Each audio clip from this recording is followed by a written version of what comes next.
Hmm. Wow, let's see what we got here. Major Xbox exclusive headed to PlayStation and fans are divided. I'm in the camp of that some shouldn't be made exclusive to a console forever. You know what I'm saying? It should be timed. You know, I get it. Their system set. That's why they should still remain, but they shouldn't be that system forever. You know what I'm saying? That's my take on that. You know, so it's like it's like holy shit. Then normally when it's re-released, it has extra features added to it and shit like that. Like when Mass Effect used to be Xbox exclusive for a long time until Mass Effect 2 came out. That's when it made the switch from only being on Xbox to going to Sony PlayStation. I remember that like it was just because I first played Mass Effect. It was on the 360. I played the first one, of course, and I played the second one. I was like, wow, that is something PlayStation fans not going to enjoy Mass Effect. That's pretty cool, you know?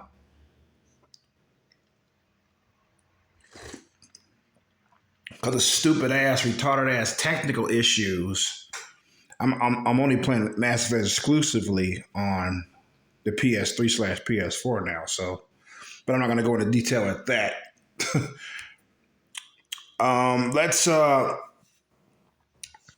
Let's check this article out. So, what major Xbox exclusive headed to PlayStation? We're gonna see. Fans are divided and shit. What the fuck?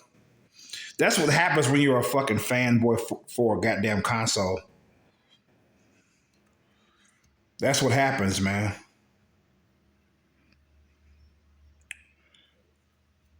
Um, from Emma Flint. Okay, this came out yesterday.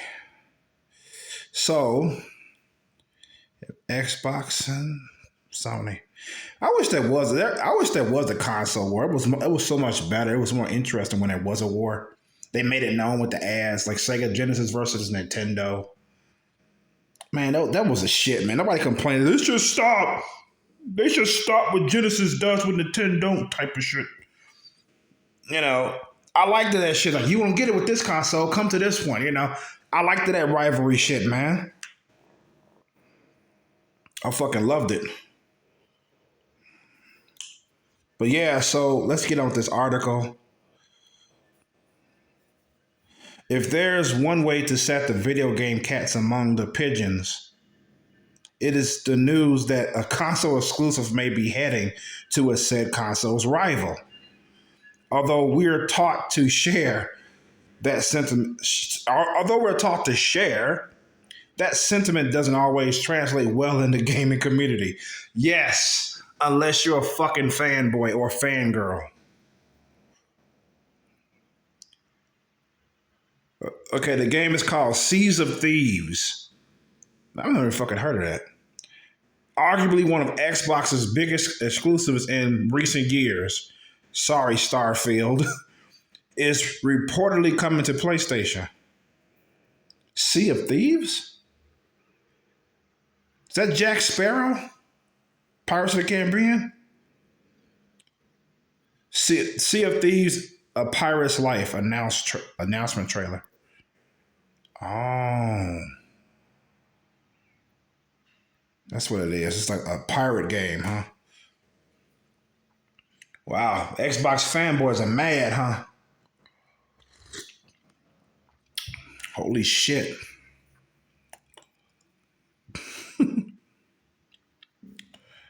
It continues.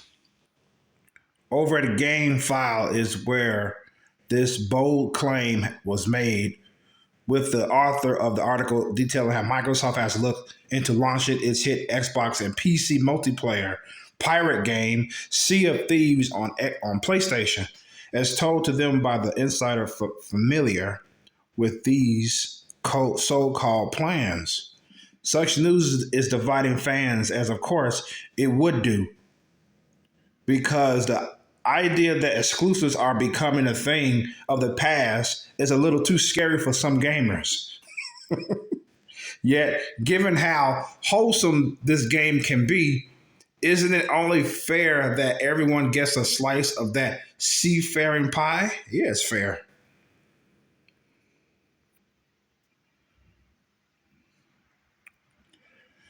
It says, let me see. It says here. Let me take that out. Go on, disappear. An awkward game should be bound over. Reviewed one gamer in reference to playing Sea of Thieves with his son.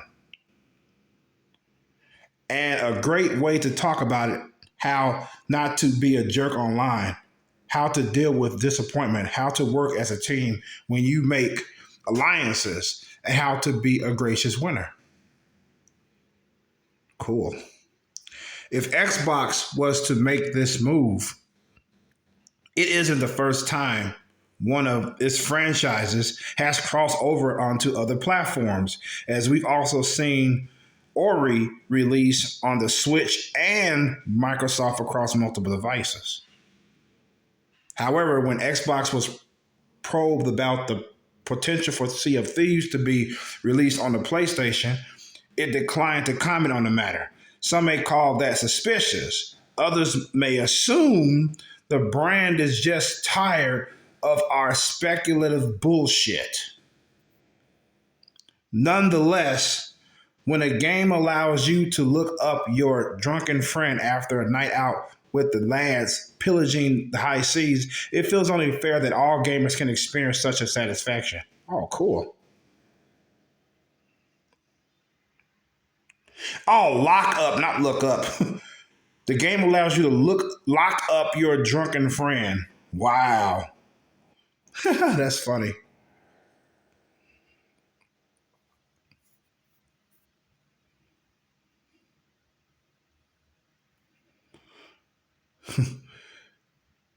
This is another article saying Xbox fans agree they had the worst exclusive of 2023 by Richard Lee Braslin.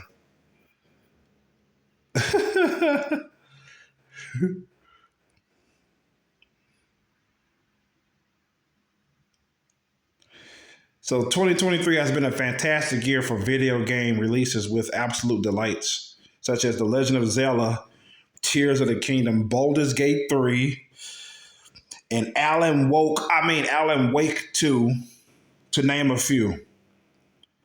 However, it's not been all sunshine and roses, especially when it comes to a particular Xbox console exclusive. Did I say the name of the person who did this article? Let me see. Richard Lee Braslin. Okay, there we go. Just in case I didn't. Since Microsoft acquired Bethesda Softworks, it not only gained franchises such as the Elder Scrolls and Fallout as first-party properties for the Green brand, but it also gained talented development studios such as Arcane Lion, who is responsible for some of the most creative and fun first-person titles in recent memory, such as the Dishonored series, which sucks, and the critically acclaimed Deathloop. Okay.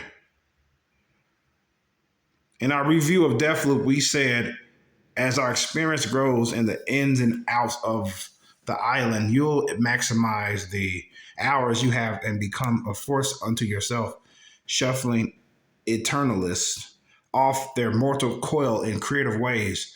All of this feels fantastic, so hats off to Arcane for setting themselves and the players an exciting, rewarding, and ambitious challenge that they won't forget. Sadly, not only was Arcane Lion tainted with one of the worst Xbox exclusives of 2023, but so too was the video game industry as a whole. We are, of course, talking about the shockingly poor vampiric co-op shooter Redfall. Never heard of it. Guess there's a reason why. The likes of Halo Infinite and Starfield were expected to be the best that this generation had to offer in the respective genres. But while both are good games, I'm sorry, I cracked. I'm sorry. Let's continue.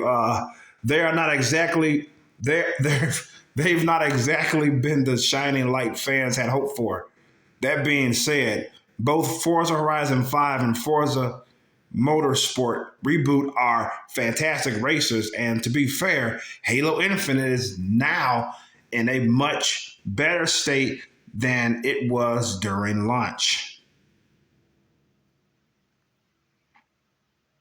As for Redfall, on aggregate websites such as Metacritic, it garnered a subpar score of 56 from critics and just 3.5 from fans, which totally sucks, right? With that in mind, gamers on Reddit have been discussing the first party exclusives of 2023, and Redfall was a hot topic of discussion. Never even fucking heard of. That should tell you a lot about the fucking game.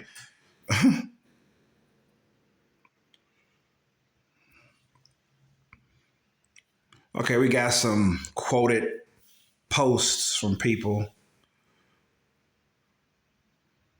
He said Starfield and Redfall was a huge disappointment. He said Redfall was trash, Starfield was a disappointment. He only played it on Xbox Game Pass for less than 5 minutes before he uninstalled it. Wow. Damn, that's less time I played Dishonored. I clipped myself talking about that. Why I don't like Dishonored. I played about 15 minutes until I said fuck it.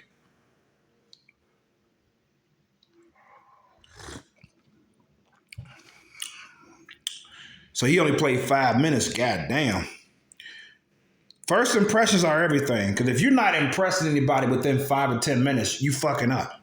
You have to keep their interest high. If their interest is going low, they're going to likely say fuck you and not engage with you anymore. So first impressions are everything because you only have one chance to make a first impression. You know? Like, how many chances must somebody get? How many times must somebody play a game for they to start liking it? You know what I'm saying? I'm only going to continue to play a game if it's still interesting me. If it's no longer interesting me no more, I'm not going to fucking pick it up and play it again. I'm not doing that. Resident Evil 0, I streamed that game for like 4 hours. I think it was about 4 fucking hours. Resident Evil 0. The worst Resident Evil game in the fucking franchise, by the way. Besides Code Veronica. Yes, you heard me right. I don't like Code Veronica either. So, Resident Evil 0 is worse by far. So, I put, the moment I cut the stream and I fucking stopped playing the game, I uninstalled it. And I never played it since. So, I'm not going to pick it up again. I have no will to do it. I hate the game. I really do. I mean, there were times when I would go through my library and see it, and I'm like, shit, you know. It's just one of those games. Sometimes I run across those games that I just don't want to fuck with no more. You know what I'm saying? There's other games I don't like that I wouldn't mind fucking with from time to time just so I can shit on it. Live streaming, that is. So... But that particular game now, I don't want to pick it up just to shit on it no more. I just don't. I mean, I'm not gonna say never. I'm not gonna say I never will again, because you should never say never say never. You know, as they say. But at this point, I don't feel like fucking touching with a 10-foot pole. Resident Evil 0, I just don't. It's ridiculous. Another game that comes to mind is a game called, let me talk about this fucking game. It's a game called, that I played last year in 2023. It's a game called Twin Mirror. Now, I had it in my backlog for a long, long fucking time, okay? I've been planning on getting it, but I just never got around to buying it, you know. Because I heard it was from Don't Nod. You know, I like Life is Strange. I like the first game. So I was like, okay, cool. Don't Nod did it. That's fucking dope. So I finally got around to fucking buying it. It was on sale, of course. I bought it digitally off the PlayStation Store. And the regular price is fucking $30. Keep that shit in mind. I spent less than 10 for it, okay? And I'm glad I did. When I first started playing, it was fucking interesting. I admit, I was engaged. You know, I was like, okay, cool. This is all right. You know.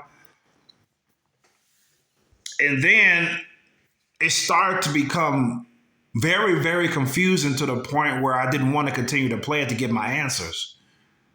I just didn't care. It was so bad. It wasn't an interesting confusion. It was a non-interesting confusion. So with that, I was like, I did lose the stream, which it did me a favor. And I was like, I don't want to play this no more. Because by the time I lost the stream, because had I didn't lose the stream, I was going to start ranting sooner or later. Because I played a little bit more after I lost the stream. And I was like, I don't like this fucking shit, man. This game is doing nothing for me, you know. It's like, it's no wonder nobody talks about it. You know what I'm saying? No wonder I don't hear about it outside of running across it in the PlayStation Store. Yep, it's called Twin Mirror. I just couldn't get into it. You know. So,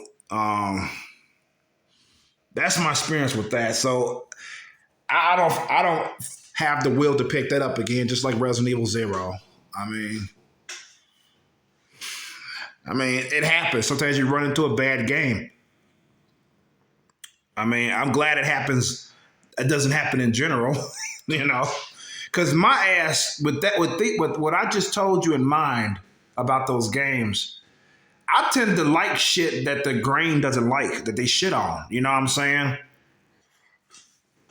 I mean, I play games that the masses don't like, such as Resident Evil 6, Resident Evil 5, Lollipop Chainsaw, Life is Strange 2, yes. I did make a video explaining why I like it. Life is Strange 3, I mean, True Colors, to my surprise, is not well received in the community. That blew my fucking mind. So that's just to name a few that I can think of on top of my head now that I actually play and enjoy. No, Dragon Age Inquisition. That's another one that wasn't well received by hardcore Dragon Age fans. Holy shit. I mean, because that's why it really, really gets to me when I run across a game that I actually don't want to fuck with no more. It's like,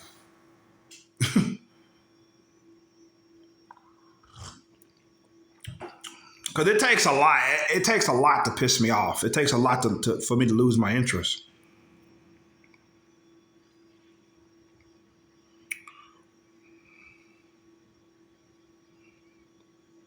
This is, I don't want to. I just don't feel like reading this shit. Well, this guy he almost spent 2 hours playing this game. Okay.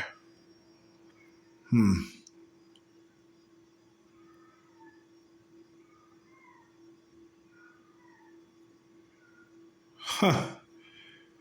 Well, yeah, it depends because people play a game various amounts of time before they say they don't want to play it no more. Like this one guy he said play about 10 minutes and he was like, fuck it. I played another game about 15 minutes and I said, fuck it. I played another game for 4 hours and I said, fuck it.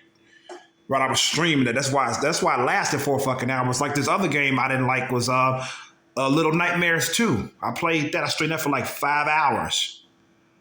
Because if I wasn't streaming, I would have played about 2 hours and then said, fuck it. You know, I kept streaming because people was in there. They was tuning in. But I was already ranting about the game long before the stream ended.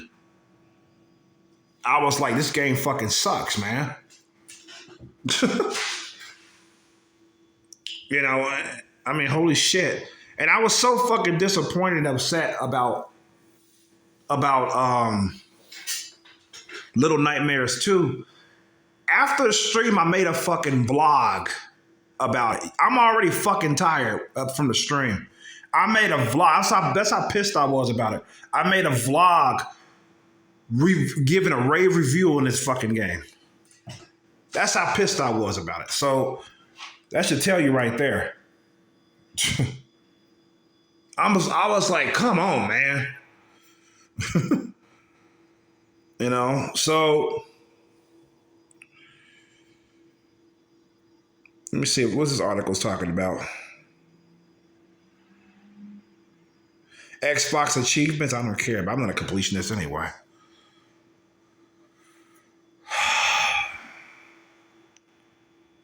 So I found another interesting article here. Xbox One was quietly killed off and nobody noticed. What? Xbox One was this one, Emma Flint, the chick from the first article, is here with this one. Xbox One was quietly killed off and nobody noticed. Wow. Maybe because A, they're enjoying their Xbox One S or X, or B, they're just loving their Xbox One games to the point they don't care if it's been killed off. I don't know. I'm just speculating here. So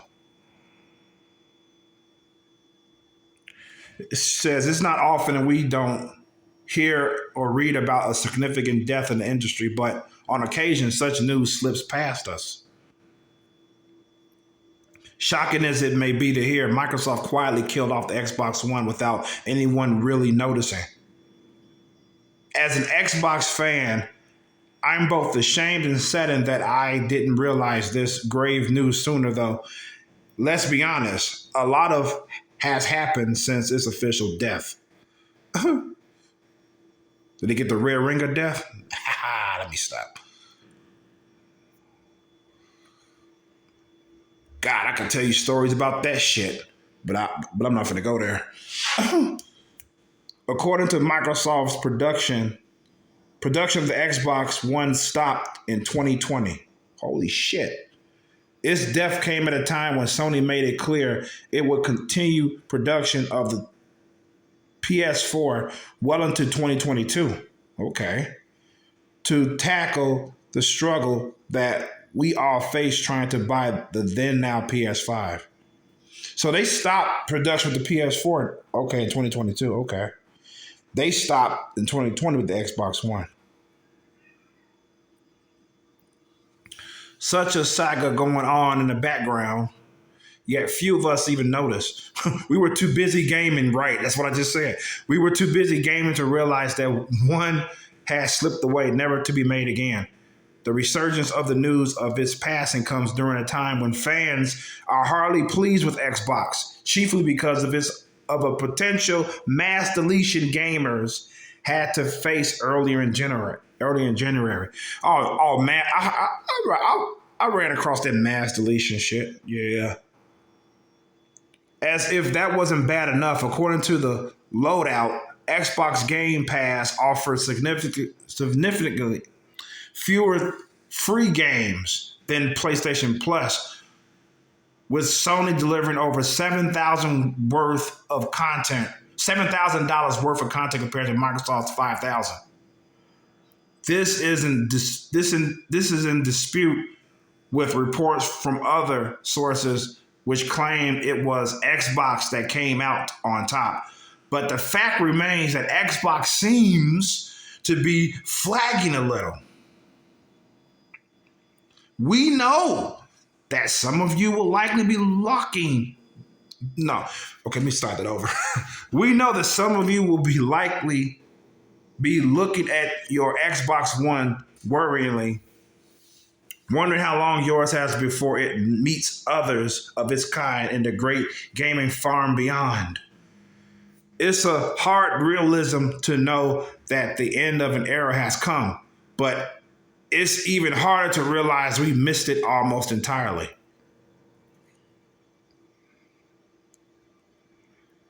Huh. That's an interesting article.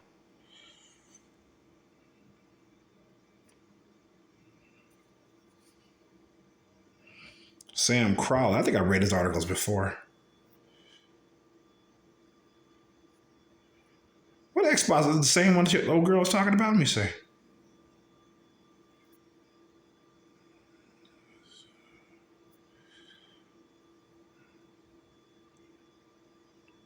I think he's talking about the same thing.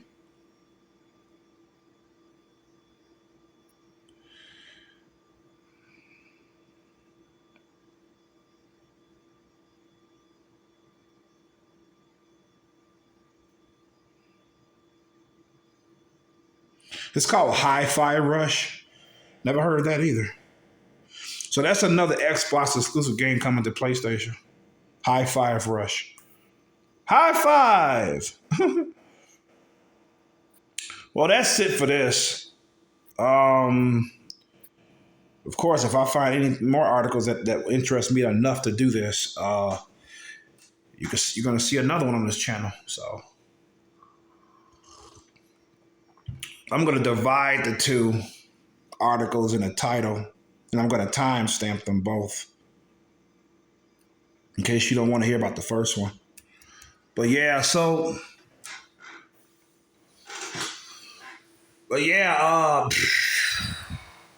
that's it.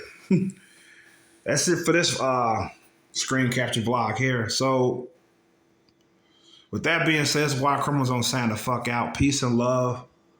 Good health to you all and be safe out there. Peace. I'm out.